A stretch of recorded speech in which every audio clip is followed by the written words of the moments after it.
So, in my 20s, I used to play World of Warcraft, which is one of the largest, biggest sort of video games, mega multiplayer games out there. Everyone has a character. You go out there and you're elves or dwarves or wizards or whatever, okay?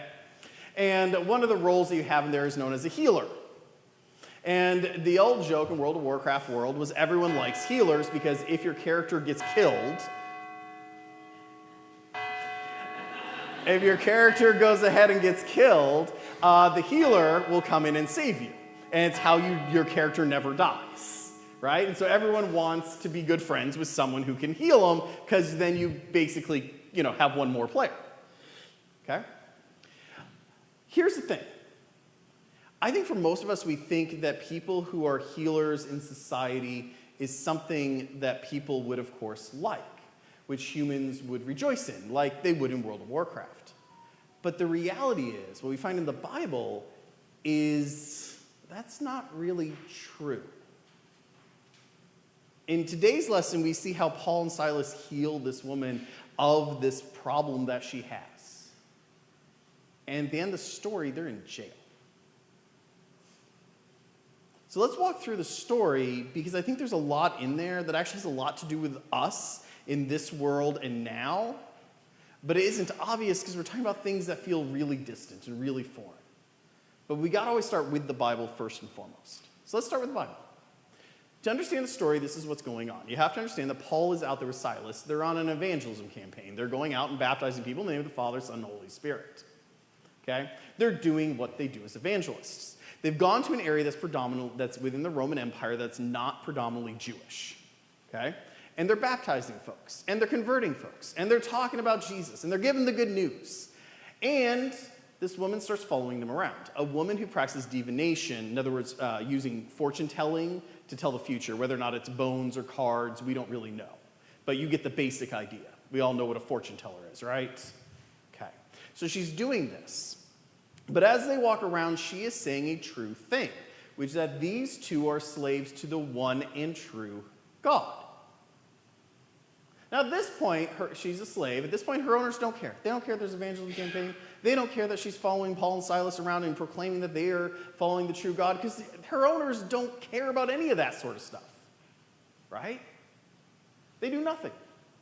Now, Paul eventually gets annoyed enough that he goes ahead and cures her of the demon, which gives her the power to do this divination.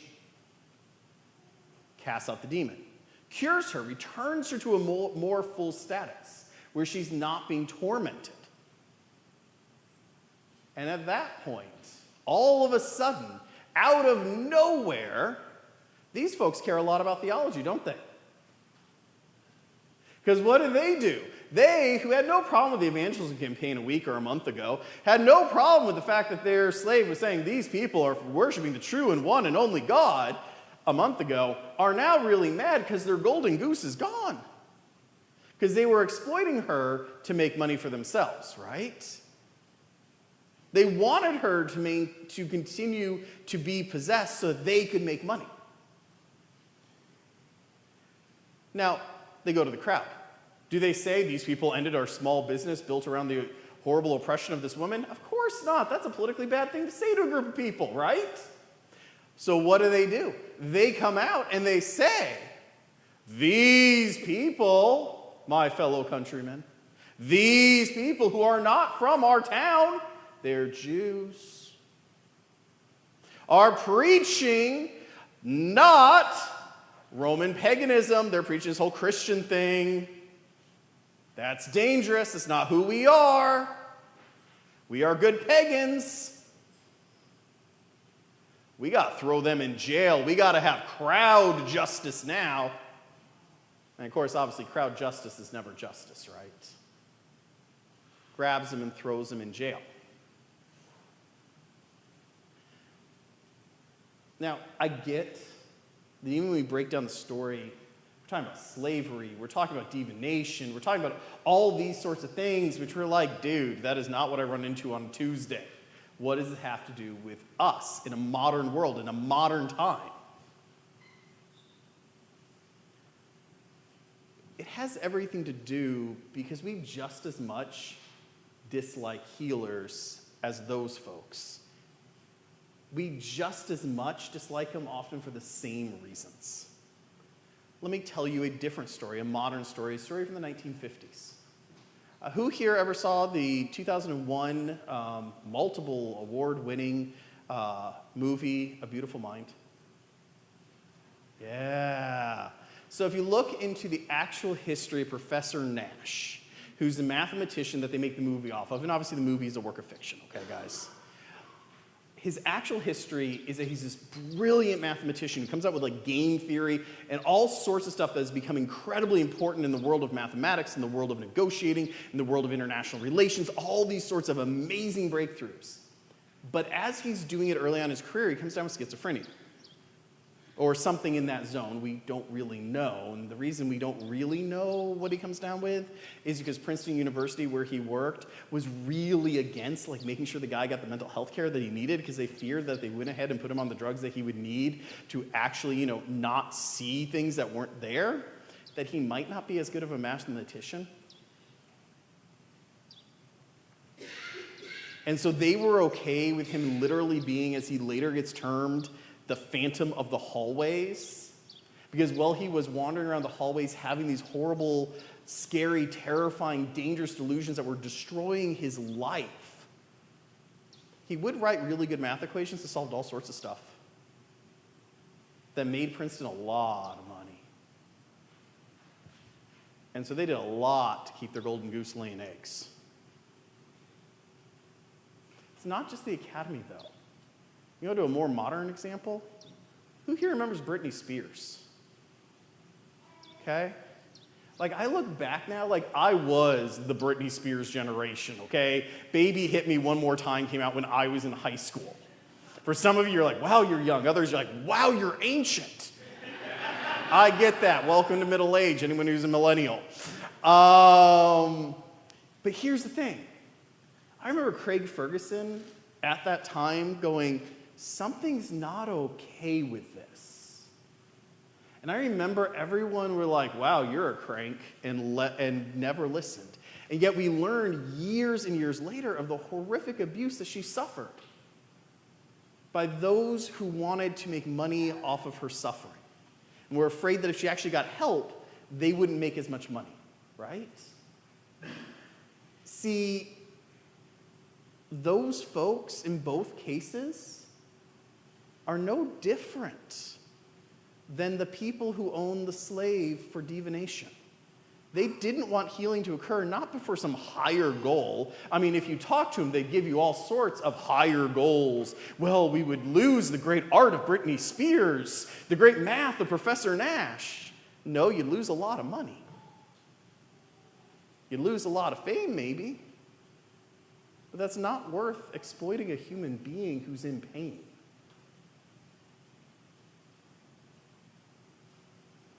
That's one villain. But that's not the only villain in the story, is it? There's a second villain in the story. The crowd. Right?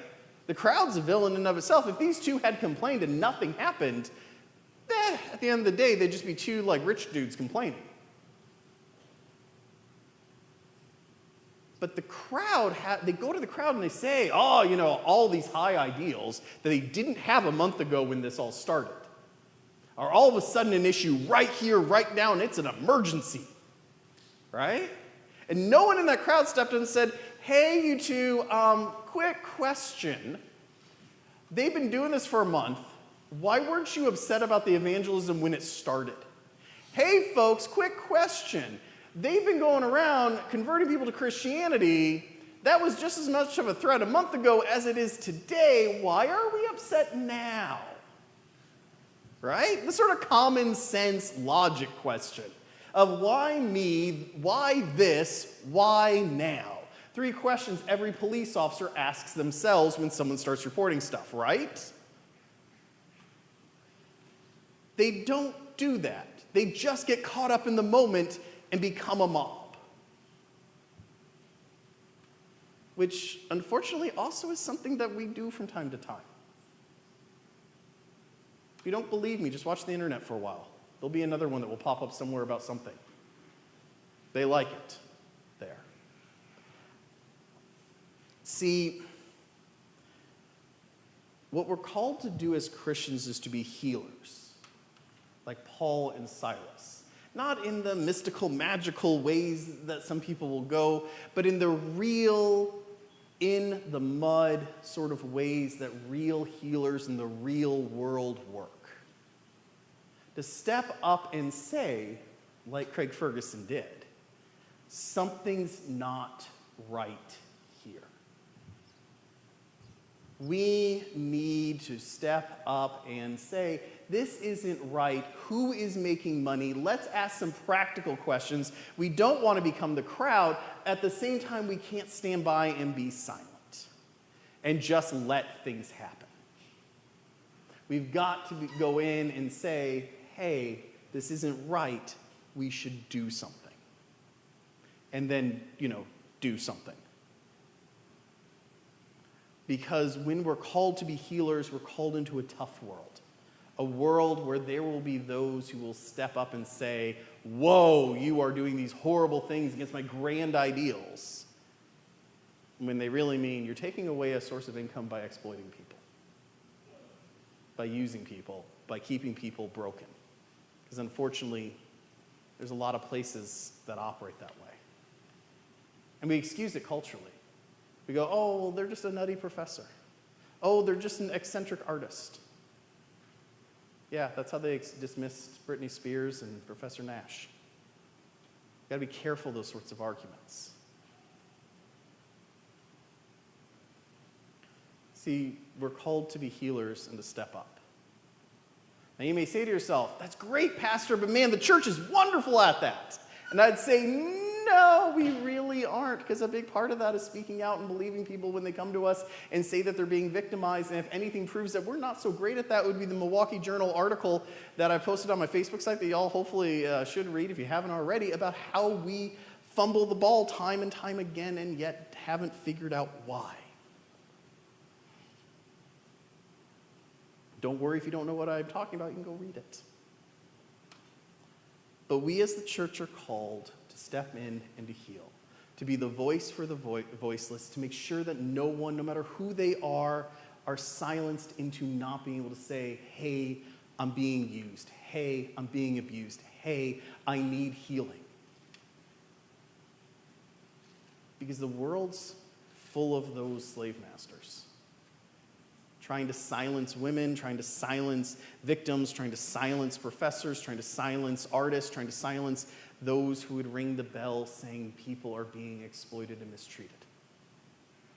We as Christians are the bulwark to push back, not by being an irrational crowd or a mob, but by being sensible, logical, using common sense, but being persistent, strong, and never giving up. So as you go out this week, take a few minutes in your life and ask yourself, where are you and how are you called to be healers for those that you see that are being exploited in the worlds you live in? Amen.